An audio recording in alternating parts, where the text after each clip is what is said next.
فردوس آشقوان اور غلام سرور توہین عدالت سے بچ گئے۔ فردوس آشقوان اور غلام سرور خان کو جاری توہین عدالت کے نوٹس واپس لے لیے گئے۔ اسلام آباد ہائی کورٹ نے فردوس عاشق اور غلام سرور کی معافی قبول کر لی۔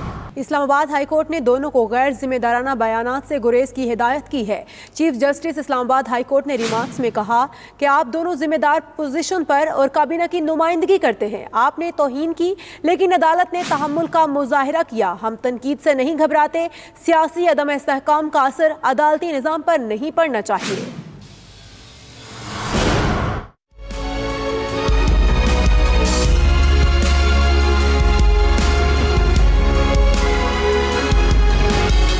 معاون خصوصی برائے اطلاعات فردوس آشقوان اور وفاقی وزیر ہوابازی غلام سرور خان کے لیے بڑا ریلیف۔ اسلام آباد ہائی کورٹ نے دونوں کی غیر مشروط معافی قبول کر لی۔ دوران سماعت چیف جسٹس اطہر من اللہ نے پی ٹی آئی کے دونوں رہنماؤں کو مخاطب کیا۔ ریمارکس دیے کہ آپ دونوں ذمہ دار پوزیشن پر ہیں اور کابینہ کی نمائندگی کرتے ہیں۔ خامیاں ہر جگہ پر ہیں، کوئی بھی مکمل نہیں۔ عدالت توقع رکھتی ہے آئندہ آپ عوامی سطح پر زیر التوا کیسز سے متعلق رائے نہیں دیں گے۔ عدالت آپ کے ایکٹ کو نظر انداز کر رہی ہے۔